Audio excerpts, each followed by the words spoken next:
Tonight we're going to be led in the pledge by Miss Sarah Delbridge.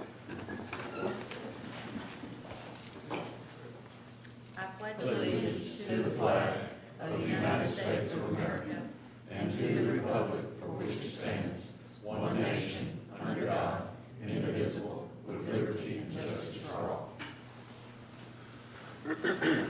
Thank you, Miss Delbridge. Before I turn it over to Mr. Odom, does anybody have any questions on agenda or consent agenda? Mr. Chairman, I'd like to add to the agenda consideration for a resolution to be sent to our legislators that would outline the board's opposition to charter schools and school vouchers.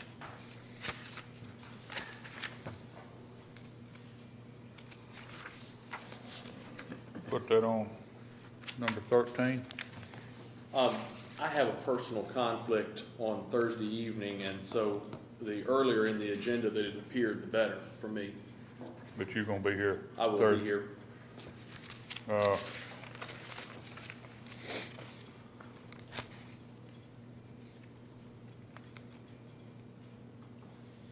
How about after Spotlight of Education? That'd be fabulous.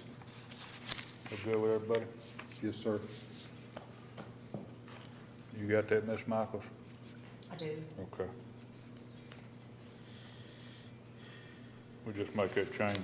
We'll move everything down Right. one number. All right, Mr. Odom. Okay, if there's a consent agenda, I guess, so,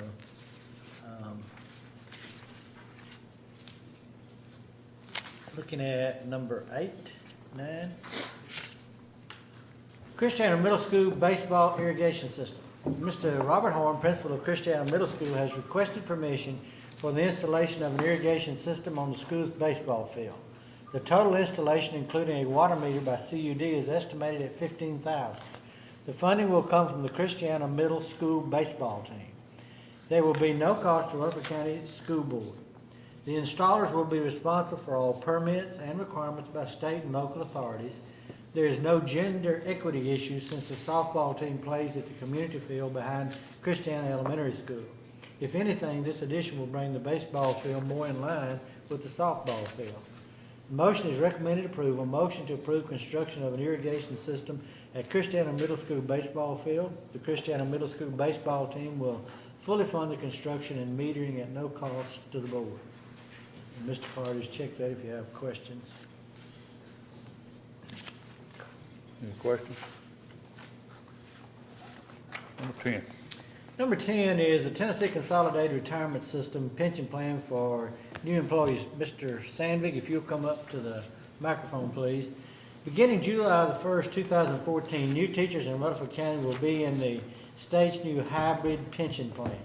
This hybrid plan has two components, a defined benefit and a defined contribution. The current TCRS plan is entirely a defined benefit plan. And it's my understanding that basically the county commission will be the ones that will vote on most of this. But, yes, sir. As far as classified staff. okay. So they're kind of looking for some guidance from us since we have the most people involved. So there's the plan, and it says as part of the budget process, Rutherford County government will consider implementing the same hybrid pension plan for all other new employees at the same time. Our classified staff would follow the county. Current employees and new hired employees who are already active members in TCRS through former employers would remain under the current defined benefit pension plan. This year, TCRS will recalculate the employee retirement contribution levels for 2014, 2015, and 2015, 2016. There may be an increase over the current levels. This change will have little impact on the 2014-15 budget. As new classified staff are hired, we start seeing a savings in the budget. So the motion will be that if Rutherford County decides to change from the current TCRS retirement option for new employees, the Rutherford County School Board recommends that Rutherford County adopt the same TCSR hybrid retirement plan that will be used for new teachers. So, Mr. Sandy, would you kind of take us through this process? All right. I've been at a couple of meetings where the state treasurer or now folks from the retirement department are going over this change. One of the years, I came here for in early 98. One year, our contribution dropped to about 3.4% for our teachers. It has gone as high as 9%. The legislature, being concerned by that increase, first of all, adopted several plans that were available last year for local government employees. The county commission would make that decision for our classified staff. This year, the state has released a new hybrid plan for teachers. It will go into effect July 1st. And this is probably the time that the county commission will look at going to a new plan, or if they do look at it, it's a good time to look at going to a new plan for county general and our classified employees. I don't know that they will do it, but it's something they will be looking at. So this new plan is a mix.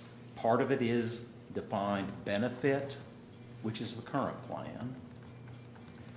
And in a defined benefit plan, the employee and or the employer pay in a certain amount, and their benefits are set at a certain level. And what we are seeing kind of across the country, we're seeing a shift to deferred compensation as part or all of a pension. This hybrid plan mixes the two. Our teachers would still, new teachers who are not already in TCRS would continue with a 5% payroll deduction. Right now, we are paying 8.88% as the employer. And some of that comes through our BEP funding and all of that. Under the new hybrid plan, that would be capped at 4% and could be lowered by action of the legislature. Again, on the defined benefit contribution of the new plan. New employees will have two components to their pension. They will also have deferred compensation. The state or we will contribute 5% to the deferred contribution plan, which is comparable to a 401k, 403b, a 457 plan. So the employer will contribute 5%. The opt-out would be that the employee will contribute 2%. So a teacher, if he or she does not opt out, and could put in more, but if you don't, the default would be 7%. 5% to the defined benefit, 2% to the deferred compensation. The teacher plan matches probably definitely the best of the new options for county general and classified employees. Same 5% for new classified staff would be withheld from their checks. This changed in the 80s for our classified staff. They got it instead of a raise 1 year. With our contribution to that piece being a maximum of 4%. And then we would contribute 5% to the deferred compensation side, the 403b side. And the employee, the opt-out amount would again be 2%. So this is an attempt by the state to control the pension cost.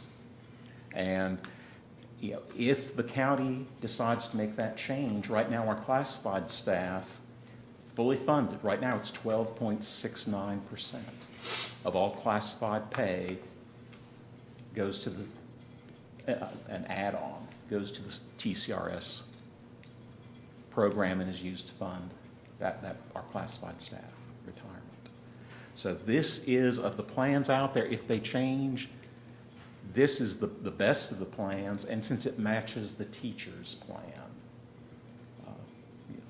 I think, if the county decides, and that's what our motion says, if the county decides to make a change, we would like to endorse the plan that matches the teacher plan. Be most fair to our employees. That's new employees only, correct? Yes, sir. It's the only one And that's gonna be affected. if you have left our employ and you come back within a certain period, as a classified staff member, you would be able to reconnect. We have people come and go, so some people who come back to our employ would be able to stay in the old part. For teachers who leave and come back, if they don't take out their contributions, they can come back in. Or if you're already vested in the plan and leave for a while, you can come back in. So it won't be all of our new employees or all returning employees, but some number of them. And it will take a while for any budget savings to really show. But yes, and right now, 3.69% difference in what we as the employer would pay. It's probably on about 10% of our classified staff. So that, we would see some budget savings, but the state is really, their concern is trying to put a cap on their liability. Basically, you are not guaranteed a specific return on the deferred compensation piece. Any questions, Mr. Holliday? Is there a possibility of staying with what we currently have? If the county commission takes no action, right now we can stay where we are for classified staff, but teachers are changing anyway. There's no possibility. Would that be a better situation for our system? It would be more expensive, but it would be more expensive for us, but for new employees, they would be slightly better off. There are the small page of the handout, just the one page, and I did not see anything with the scenarios they had. But on the back, that half sheet shows that there is the potential for there not to be a great deal of difference between the two systems, but it depends on the yields in the deferred compensation plan, which no one knows. And those are yields, are they? Investment yields. Right, like the long-term. 401k, they're up to the Right. individual to select their own? Actually, the state will start a 401k. There's a new department division for this deferred compensation plan. And they are putting together an RFP to come up. And I would expect that it would be a very low cost managed fund. Okay, but does the individual select their own, or? We haven't gotten any details on it yet. Okay. But our teachers will be in that by default, new ones. Yeah. I guess I'm a little concerned with the if Oh, of in course. a recommended motion. Sure. I'd prefer to take a definitive stand. Either we recommend we sure would like for you to stay where you are, or we recommend we'd like for you to go to this new plan. Yeah. If we're going to send a recommendation, why not send a recommendation? That is fine with me. This is one of those things, kind of like the insurance update. I wanted to make certain, as we're going into the budget season, that y'all were aware of this change. So, Will our classified, will be required to do the same as the county's classified? yes, sir. If the county It changes, couldn't be one in one system. one that in is the not other. my Is that what you understanding. Okay. Yeah, we are one group in TCRS for our classified and the other county employees. And the population of that group is a Oh, majority? it's mostly us. It's mostly Well, us. yeah, I'd say it's probably mostly us, but if we exclude our part-time staff, it may be mostly we are the largest single member, but we may not even be the majority. I am not certain. I haven't seen those figures. But we're close we're close to 50%, I'd say. I'm comfortable with whatever the will of the board is on this, but I do raise the issue, you know, if we're gonna send a resolution, why not pick one and state our opinion? Have you had conversation with, is risk management, are they the one involved on the general I side? think this would be more Mayor Burgess and Lisa Nolan, the finance Do director. you have you gotten any feedback from them as far as the position they're taking, as far as recommendation? They're looking at it. They're examining it as one of the options as we move forward in the budget process. Okay. I agree with Mr. Holliday. Let's make a recommendation. Is it appropriate to characterize that they have encouraged the school board to weigh in on the topic? I wouldn't say that, but I think there was some interest in what our views were on the subject, since we are such a large number of that group of employees.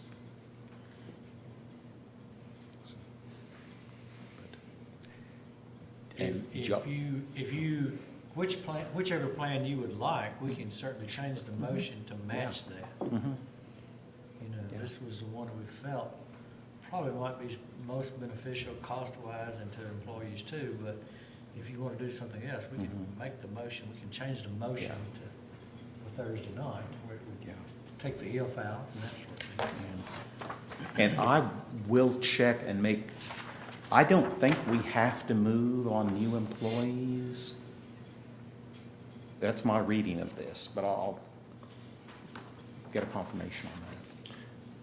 Mr. Odom, if it's acceptable, Mr. Sandvig, you certainly bring the financial perspective on this. Ms. Barnes, is there anything from an HR perspective or recruiting that we're overlooking or need to consider? Well, no, sir, I don't think so, because again, with teachers, we have to go on the new plan, the new teachers coming to the system that have never been at TCRS before. And I think with the classified staff, of course, historically, we made the total contribution for them.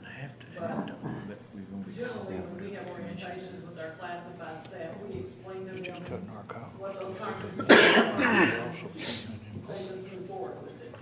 And there are other systems, Williamson being one, that never moved to paying 100% of the cost for their classified staff. There are neighboring systems who never moved that way.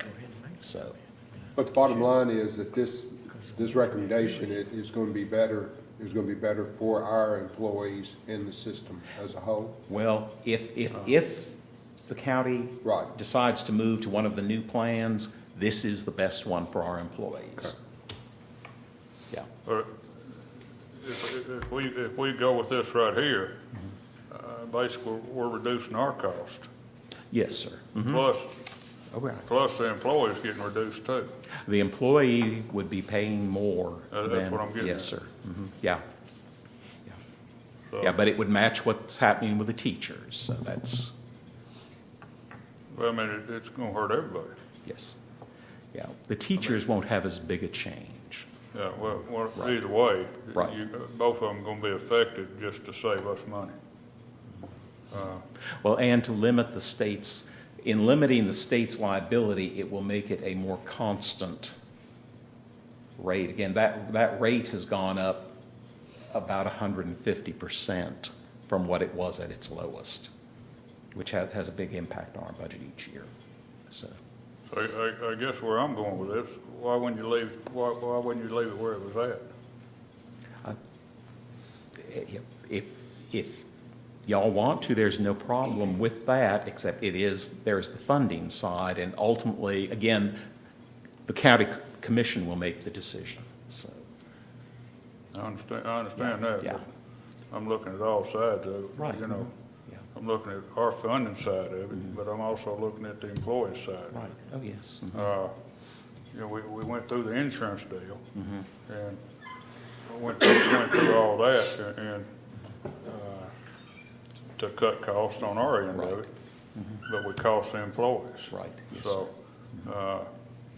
whichever route we go, I just hope that everybody thinks about it and we do, you know, look at all sides of it. So is the county commission just asking our opinion, or, Yeah. Yes, sir. I'll say it a little so louder. looks like we're gonna harm our classifieds by about 5% growth? Actually, Is it 7% seven? if they don't opt out of the deferred compensation contribution. But the bottom line is that we're just going to make a recommendation, they're gonna. Yes, sir. Mm-hmm. We can literally pull this, and you can think about it a while, we can bring it back in Yeah. January. I don't know how quick the commission will act on it, do you have Yep. a clue? This is early. I'd recommend we pull it. Okay. Okay. That's okay with the board. Let's scratch this off and bring it back in January. All right. Maybe by then we can tell a little bit more what the county commission is, if they're leaning one way or the other. Everybody good with that? Yes, sir. Thank you, Mr. Sandbeck.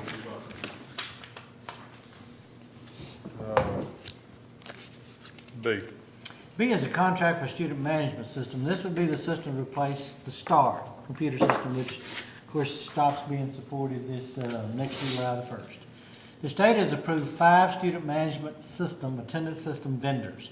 Tennessee School Systems can choose to contract with any one of the 5. Mr. Oderman's staff reviewed all 5 and chose 3 for further evaluation: STI, Software Technology Inc., Pearson Power School, and Skyward were the finalists.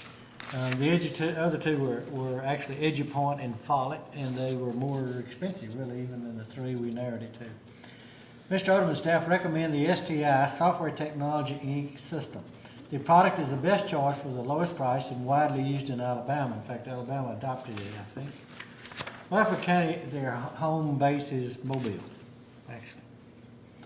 Rutherford County will have training and conversion cost of $53,800 for this product. The annual net cost per ADM will be $1.95. The plan to amend the 2013-14 General Purpose School Fund to cover the $53,800 training and conversion costs this fiscal year. Part of the $1.95 net cost per ADM will be new ongoing cost in the budget. Our estimate for the 2014-15 cost is $79,950. Since we will no longer have a separate charge for the STAR's parent portal, the net increase for our student management system will start at around $22,500. The state will continue to cover the first $2.55 per ADM as it has with the STAR system. So the actual cost to the vendor is the $1.95 we pay plus the $2.55 that the state pays. And so the state's going to pay the $2.55, whichever one of the 5 vendors that you choose. Recommend approval. Motion to authorize the Director of Schools to contract with STI Software Technology Inc. for a student management system in accordance with the state's request for proposal. You may want to look over, not tonight, but before you come back and look at, we have the top 3, and Jeff has broken down. If you look in the attachment to this, go back to the tab, you see the breakdown on the 3 vendors, and the cheapest one is STI. One of the things, Skyward is being used by Musselburgh City Schools. It was one of the most expensive under Follett, basically. But it'll cost us, if we choose that one, in the neighborhood of an additional $40,000 to $50,000 per year. Plus the conversion cost, we have to convert data because we print transcripts. So when STAR becomes inoperable, you want to try to convert your old data. When somebody comes back in and said, I need a transcript for 2012 or 2010, we actually pull things, folks, for people that sometimes 30 years ago. I mean, we have some files that came from the old Central back there. In other cases, generally our files are kept at the school. Since Oak and Riverdale started in '72, generally they're at the school, so they can go pull that. It's amazing how many people request that a house burns or they change a job or an occupation, they need to go back and get that information. So we try to provide that for them. So we need to convert this data, and the people from STI offered to convert up to 8 years of data for us, where the others were in the 4 to 5 year range, and really at a cheaper cost than either Pearson or STI. but you'll see that if you kind of want to look at this attachment. So, again, this one is used in, I believe, was it 50, all 50 states somewhere or something like this. Quite large. You can go to their site if you'd like to look at it, and there's a map. But pretty well the state of Alabama pretty much adopted it all the way across. But they're really all over the country. They're a rather large vendor. But the state went through a very extensive process of vetting and getting it down to the 5 vendors. So this one is one of the cheapest, basically, and I think has the experience for us. Didn't Pearson buy Star? They did, and of course they owned the Chancery and the Power School and all of those too. So, I mean, it makes sense to me that they would not compete with themselves. So they're beginning to spin off some. So Star was one of the more problematic for them. So they are spinning that off and are pushing the Power School product. There's a number of systems in Tennessee that already have Power School. We contacted some of them, and one of the issues that they're telling us, these other systems, that they're having trouble with the Power School data upgrade into the Education Information System, EIS for short, which is where we get our state funding. So they're seeing some conflicts for that. So again, there's a number of school systems in Tennessee that have already chosen STI, but they were, of the 136 districts, 90-something are having to make a change. So that kind of lets you know. The others had over time made a change. So one of our desires to go ahead and put our name in at least one of those is because we want to get in line for the conversion to be completed by the start of school next year, for us to do some training, that sort of thing. They had offered us the opportunity to go ahead and schedule in STAR, and then they would convert the schedules over. The most difficult part of learning a new program is the scheduling component of it. A lot of the others, data entry. So this one is such more versatile. It includes information for parents. It's going to be much better than Parent Portal. They're telling us it's got some push-out features, which would be very similar to what Jupiter may be, that some of the schools we talked about. So it's definitely a better product than what we are using. The Skyward that the city's using, one of the reasons I think they chose that, it has a financial tracking component. They can do their purchase orders, their other things from the schools through that system. The issue for us, the reason that's not a benefit to us, is because the Rutherford County, the courthouse is on a totally different financial system. So if you paid for it, it still would not mesh with what the county has. So if you do not have that, there's not a lot of advantage to pay for something that you'll not be able to use. So, the extra cost did not seem to be there for us in that respect.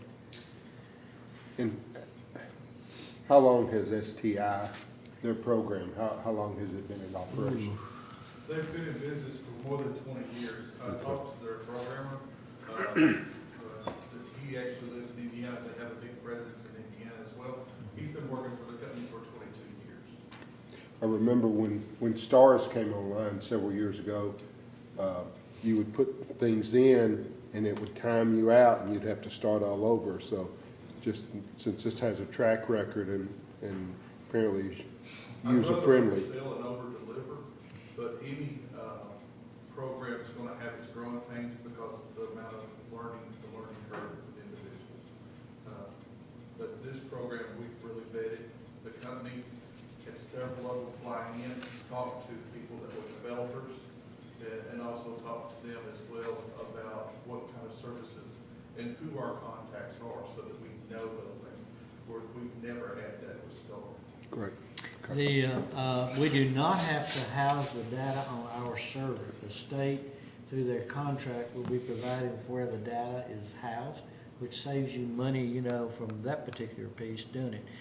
And it was interesting to me, the state's telling districts, if you want to buy the server to house your own data, we're not going to pay the $2.55 towards your total cost for it. So I mean, we're in the world of what we're now in the cloud, so this is basically, data is going, but it goes there anyway. Even in our STAR situation, the state now houses our STAR servers. I mean, that, we sign on basically to that, and then that goes up to EIS. That's where that goes. Well, I would think this would be a system that would have redundant locations all over the nation. So even if one facility went down, you would have 2 or 3 somewhere I don't think else. our information would be redundant all over the nation, but the state of Tennessee hires or houses it on 3 separate servers in case something separates, where we never lose more than 24 hours. If they continue that practice, that's exactly what will be here.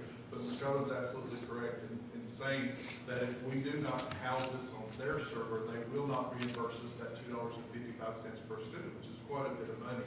The other advantage for the state of Tennessee housing that information is their firewalls, their protection of that information that we put on that for each student and each student's addresses and all those types of things. But that's hidden behind the state's firewalls, and our liability is less because of that. So this operating system just communicates between Rutherford County and the state server. We log on to their server. It's web-based product. Okay. Mr. Nipper may be able to explain this for us a little bit, and Well, I you're just- welcome to look at STI I just figured there yourself was if you want to, but- there was a redundant service, a server opportunity out there too So, with Mr. this. Blair, when you log on, you may log on one of 3 different servers. It may be server number 17, 26, or whatever, but our information is housed on 3 separate servers now. And when you log on, it'll give you a server number, but it may not be the same server each time. I log on on server 17 most times because it's one of the biggest ones that are housing there. But every once in a while, when I log on to Star Now, it'll just say Server West. Okay.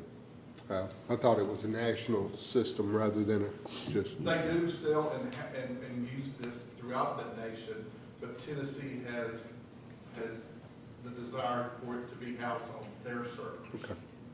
You know, the state actually has servers in Smyrna, Yes, sir. and that's one of the largest of their banks is actually in Smyrna behind their firewalls, but they do have it more than one site for redundant purposes.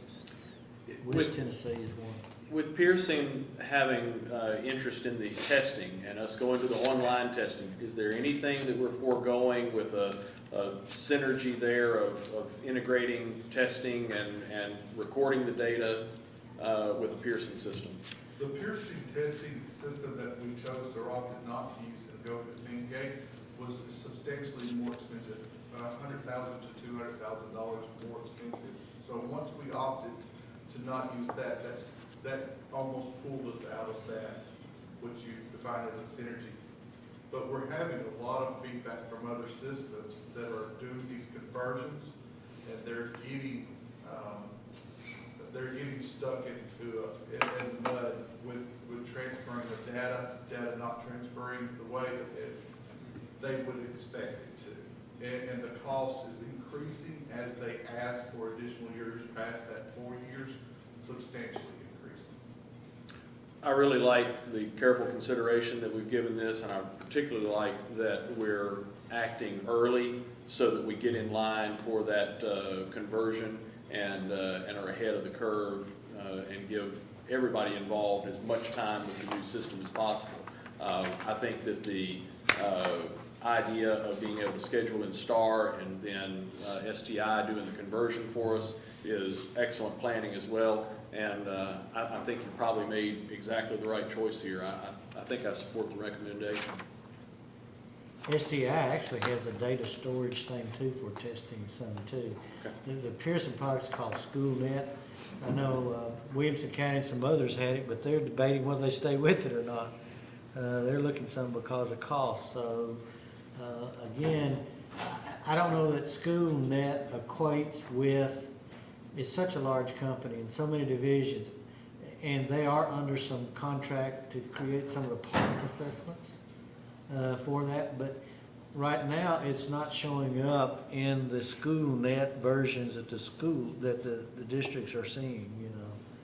But most any one of those that you run into, one of the big ones for us now is going to be this universal screener that you heard about last night that we're going to have to do. So whatever the data is, it needs to communicate with that one. And most companies can do that now, because they make them compliant in order to do that.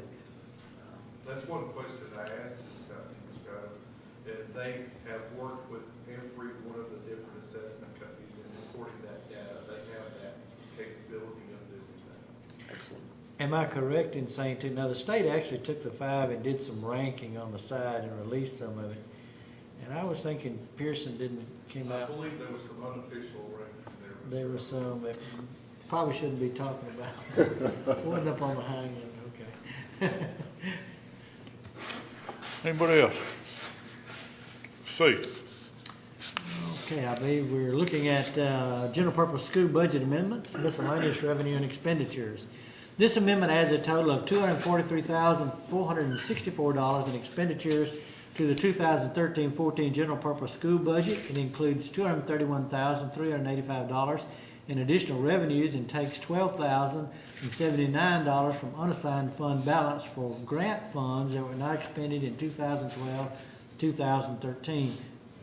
Basically, you're taking funds that you had to put in unassigned balance and bringing them back to what their original purpose was, okay? That's what we're talking about. This amendment covers 4 different items. Takes from unassigned fund balance $12,079 that was left last June from the Jennings and Rebecca Jones Foundation grant and budget it for professional development for the Spectrum staff in accordance with the grant terms. Recognizes the additional $225,376 in account 47-143 that the system has received from the state. This is flow through federal funds for its high-cost special education students. These funds must be budgeted for special education students this fiscal year in functions 71-200 and 72-220. The $46,759 in other salaries and wages covers a technology position we have moved from IDEA because of sequestration. Number 3, $6,009 in insurance recovery funds for a maintenance vehicle that will be used to help purchase another vehicle.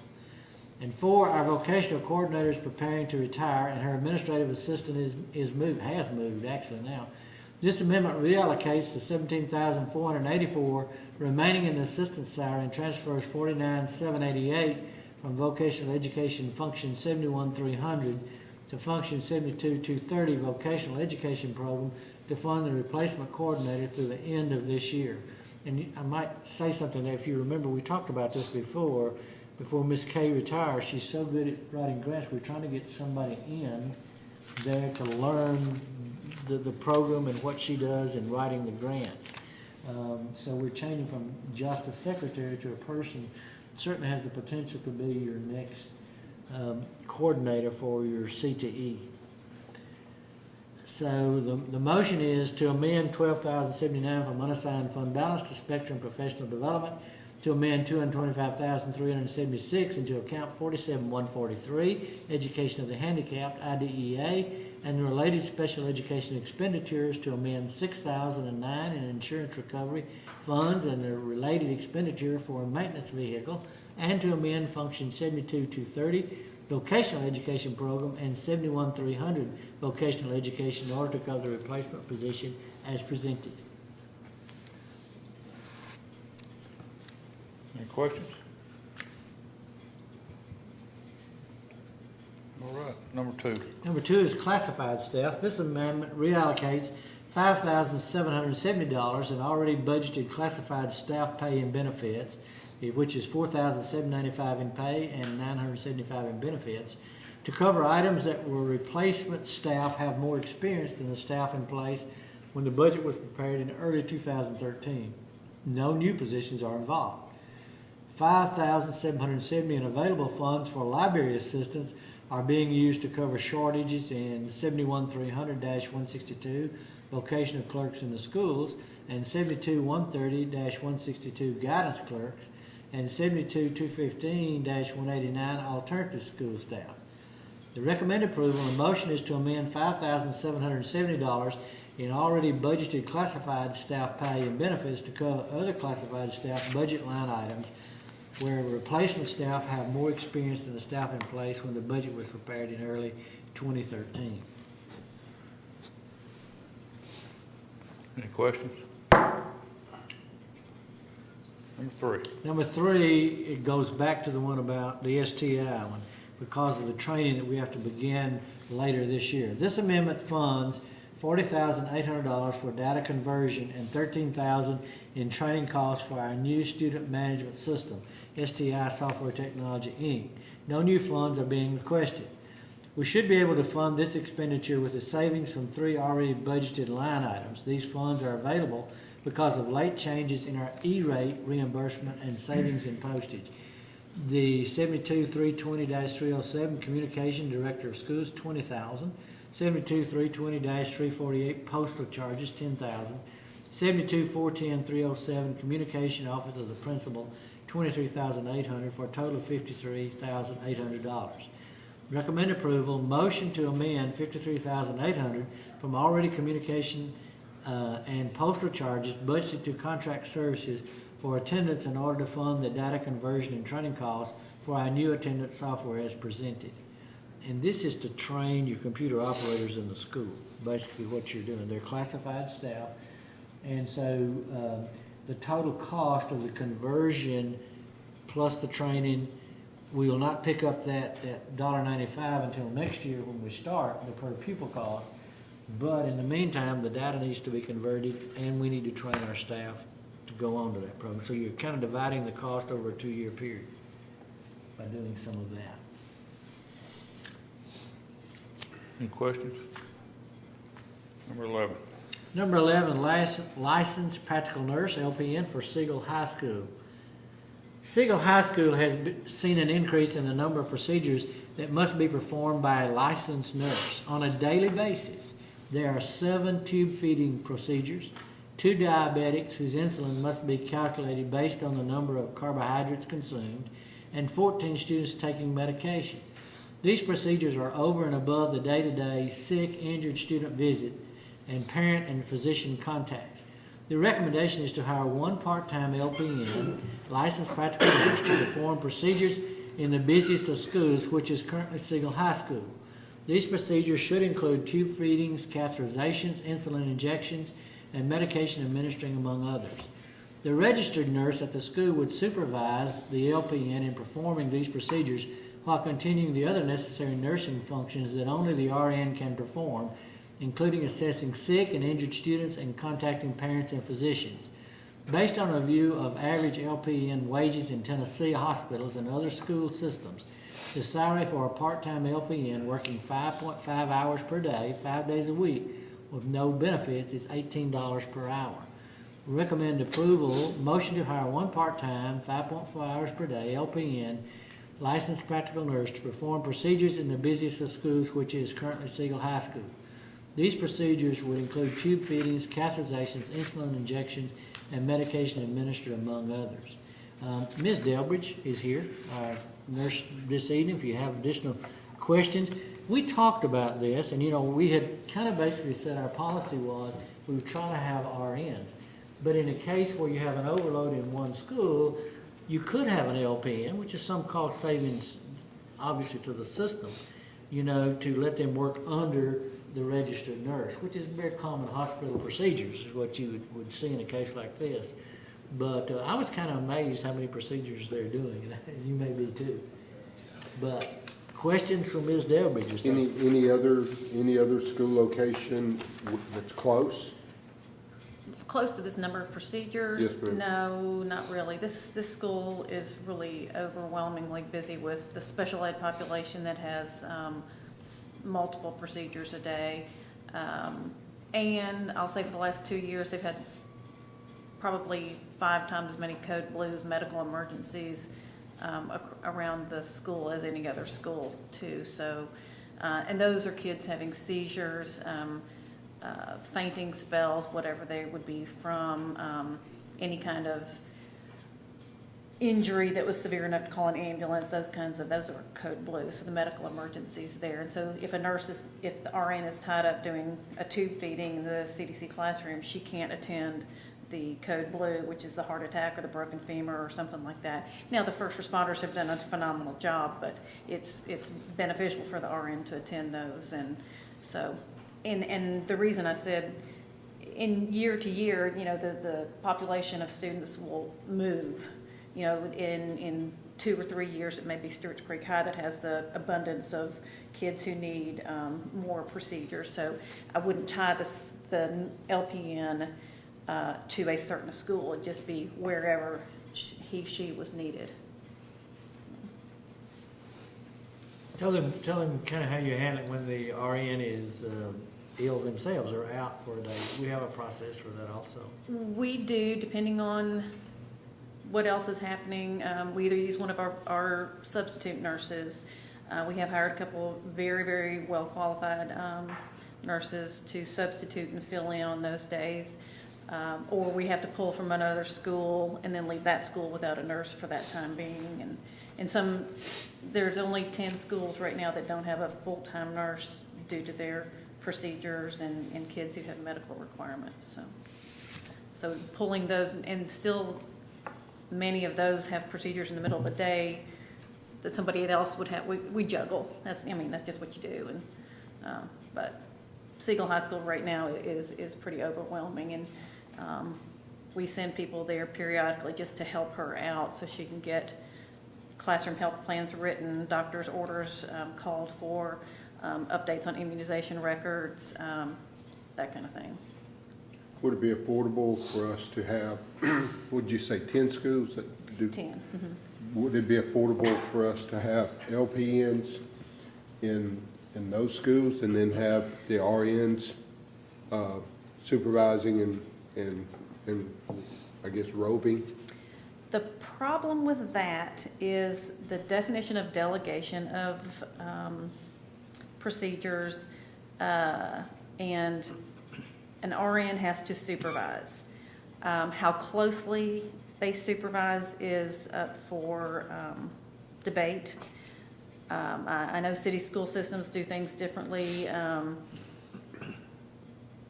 LPN cannot make an assessment, and they can perform procedures, they can do tasks, but they cannot assess students. So the places where there was not an LPN, where there's not an RN, legally a nurse cannot assess a student, and that's sort of just the terminology. Legally, they can't make any kind of determination of what's going on with the student. They would have to only do procedures, so they could not hold clinic. They could not see sick children or injured children without the RN being on campus, because they cannot make those, legally they cannot make assessments. In the hospital, the way they handle that is an RN does all the assessments for patients to whom an LPN is assigned, and the LPN administers medicines, does treatments and procedures, but they cannot assess the whole patient. Does that It help? does, but I was just thinking, how much better off are we having an LPN on campus, for emergencies, for things that they are allowed to do, and it looks like it's a minimal cost.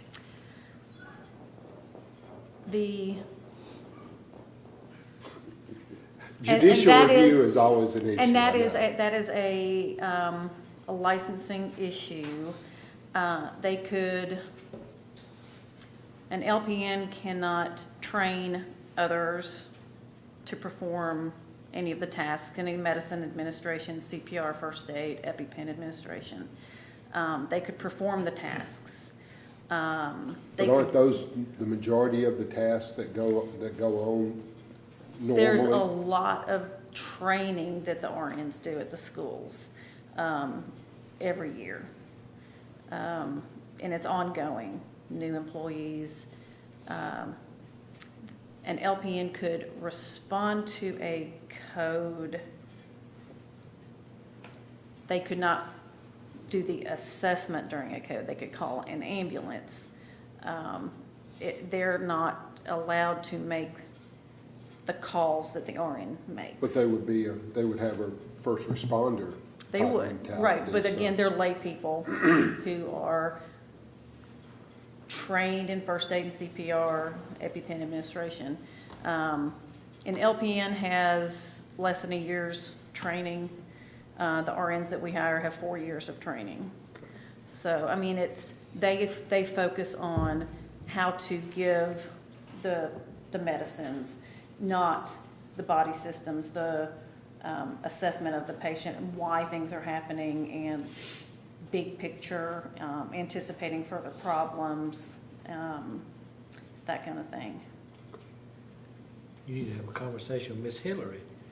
As a daughter that's a nurse, that's right. Y'all have so many acronyms that I know, I yeah, you know, I need an interpreter most of the I time. understand. Thank you, though. Anybody else? Anybody else? Thank you, Ms. Delbert. Number 12. Number 12 is our new and revised policies up for reading. Number A is adoption of policy 3.208, facilities planning. Purpose of this adoption, the district required by federal regulations to implement a policy regarding facilities management and asbestos plan management. B is policy 4.606, graduation activities. The purpose of this revision, the district is required by state regulations to have a policy regarding recognition of students who graduate with distinction and state honors. C is policy 1.404, appeals to and appearances before the board. The purpose of this revision is to limit visitor presentation to 3 minutes and prohibit visitors from making personal attacks against board members or school system personnel. D is policy 1.803, tobacco-free schools. Purpose of revision is to add electronic cigarettes and vaporizers to the list of prohibited items. E is policy 1.704, charter schools. Purpose of this revision is to add the following requirements to the application process: compliance with Tennessee Department of Education application requirements, timely filing, budget submitted on approved forms, grade structure equivalent or structure of the system. Students must reside within Rutherford County. Candidate status for SACS accreditation must be received within the first year of operation for 912 schools.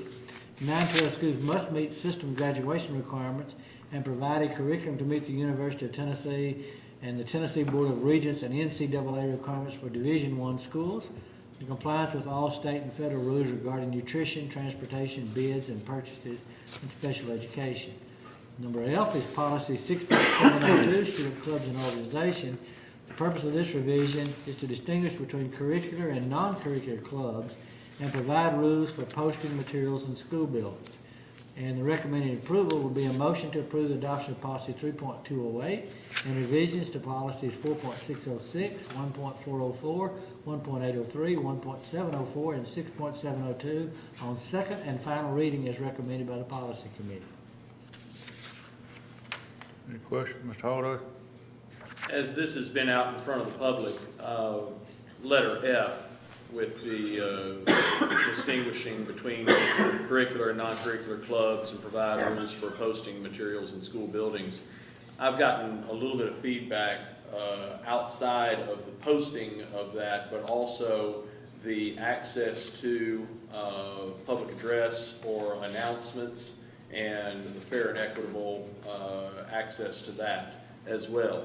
It's not covered in this policy. It's not something that we have, but I wanted to raise the issue so that as we go through the months coming up for another policy review in February, when we'll take a look at things again, it may not be that that's an issue. It may be that that is being taken care of, or it may be something we want to take a look back at again. But I thought that in a work session here, it was worth mentioning that to the fellow board members, because outside of this, sunshine law prevents me to share that with you. So there it is. Thank you, Mr. Holliday. My suggestion, as you know, would be get with Ms. McLeod, Mr. Reed, and have them bring it to us if you want to add anything on it. I don't know that I necessarily do. I mean, Or if you want them to look at it, I guess. Yeah, something that's been addressed out there in the public, and if another board member didn't hear it from somebody, maybe you heard it from me. Okay, thank you. Number 13, it's everybody's homework for the next, probably the next month, I guess. Reviewing your policies. Any questions on any of that? Number 14, general discussion. We spent a lot of time last night going through the differentiated pay system. I was very fortunate. Mr. Odom spent additional time afterwards, some questions that I had. I thought the presentation was just incredibly thorough, not only with the analysis of differentiated pay, but also with the RTI squared program and the impact that it would have, the way it potentially could impact our differentiated pay, but then also what it's going to do for the general education component of our school system. So I just wanted to take the opportunity to compliment. We were trying to be as efficient as we could because the presentation was so long last night, but I really thought that the presentation was excellent. And a lot of the questions I had got answered, and I look forward to the January meetings where we'll continue to work for the best results for our Rutherford County employees. I did receive an email from the Commissioner of Education today because the way it came out in the paper that we would receive less state funding. If you remember, we said last night, it just wasn't picked up on, we're not receiving less dollars from the state. There's a whole harmless piece. So the monies we get this year, as long as we have the same number of pupils and that sort of thing, will come next year.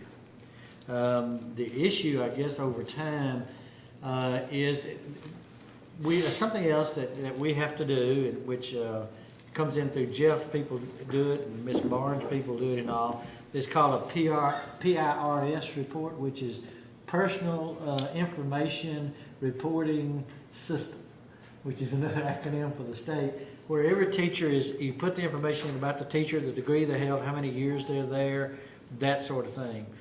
Supposedly the state looks at this, the PIRS for the whole state of Tennessee, and they come up with a dollar figure of how much they're going to give per teacher.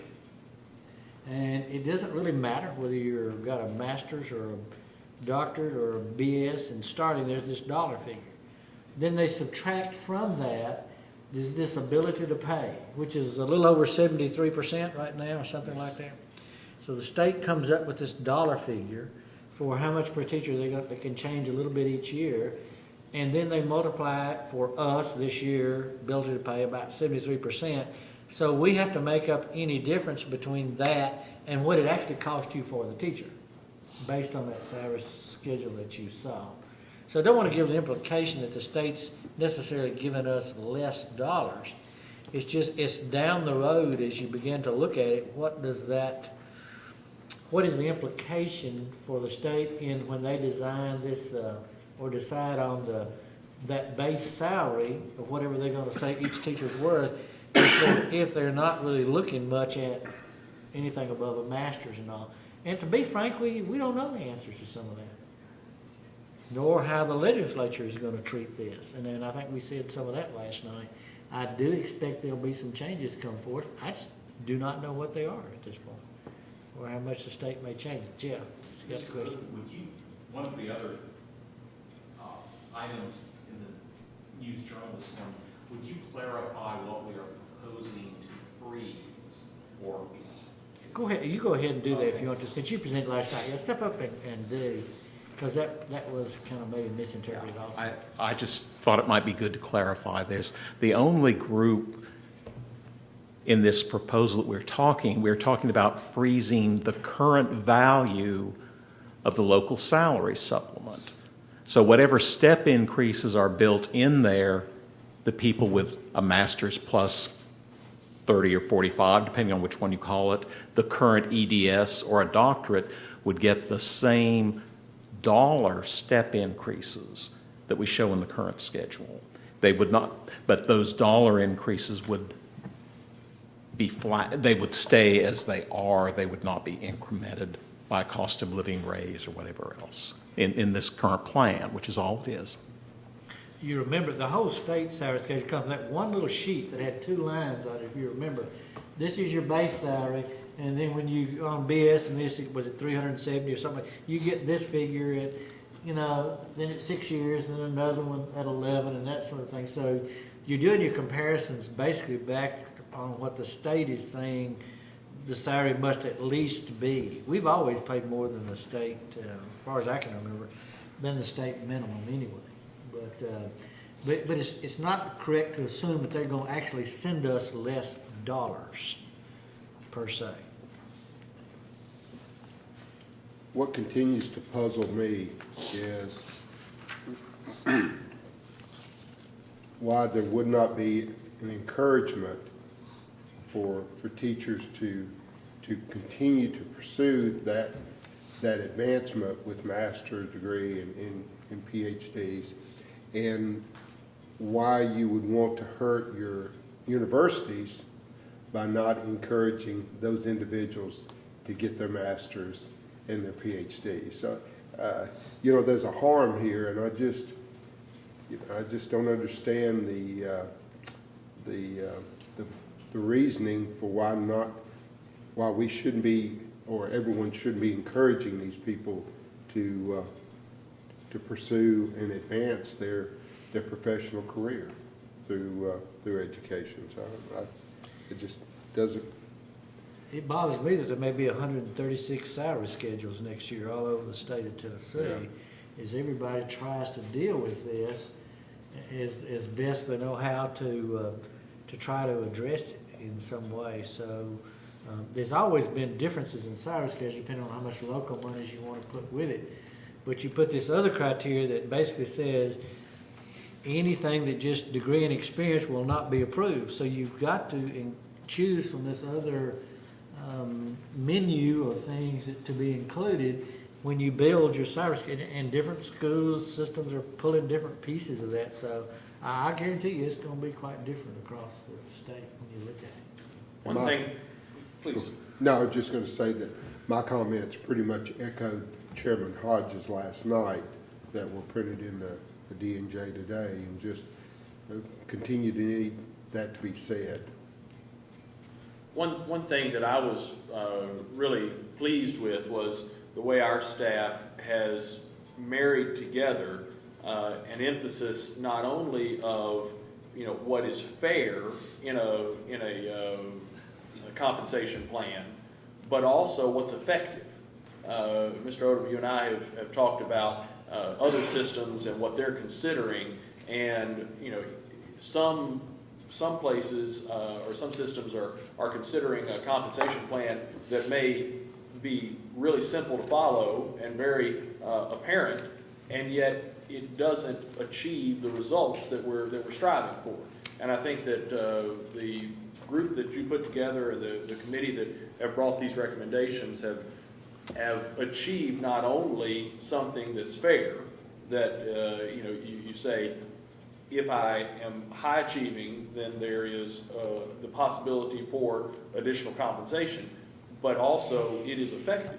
And so we have such a large population in Rutherford County. We're so fortunate to have a large population of our teachers achieving high levels on our TBAS. That is outstanding, but we're still very concerned about those areas that don't have the testing to back up an educator's scores.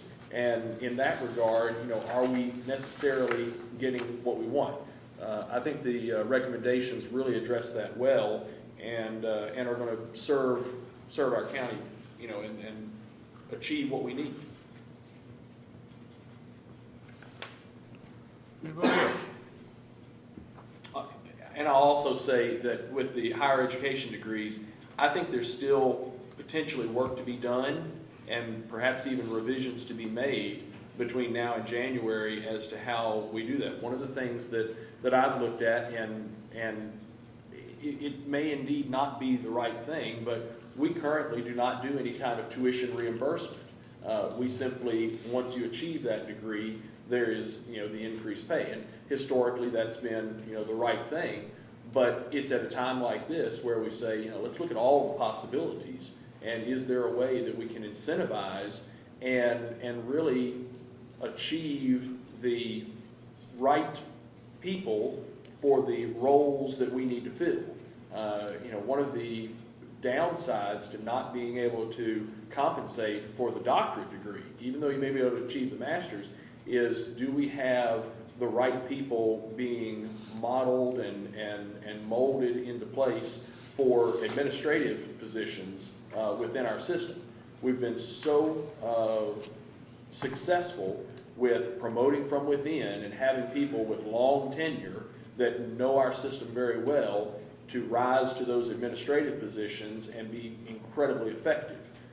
So many people here at the central office, have come from teaching positions, administrative positions, and now the leadership positions, and it's so effective. We need to make sure that we keep that track in place. Mr. Sandvik, in response to last night, when some of the questions you had, has produced you another sheet. And this one. So what this one does is takes, based upon degrees, and then those steps, has in blue the 6th year, the 11th year, and then what we were proposing is 16 and 21.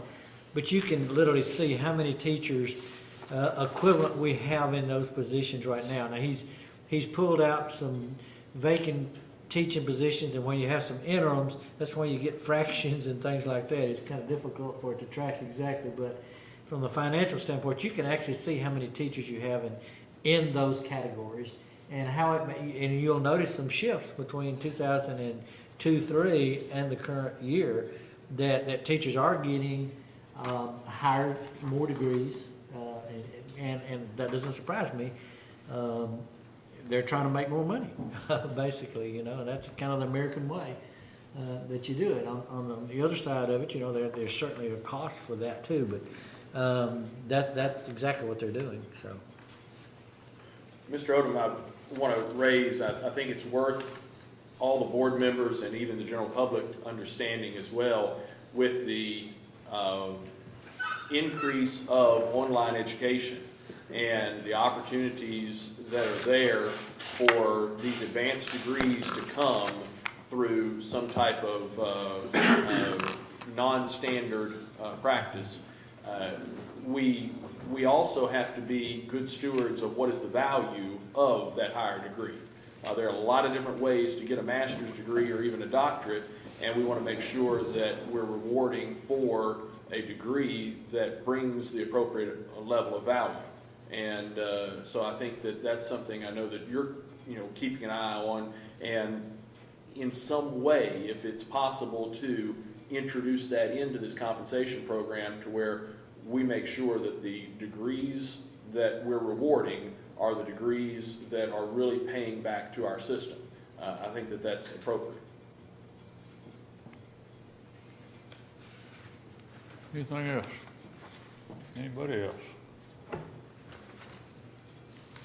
All right, if nothing else, we'll meet again Thursday at 5, and hope to see everybody then. We're adjourned.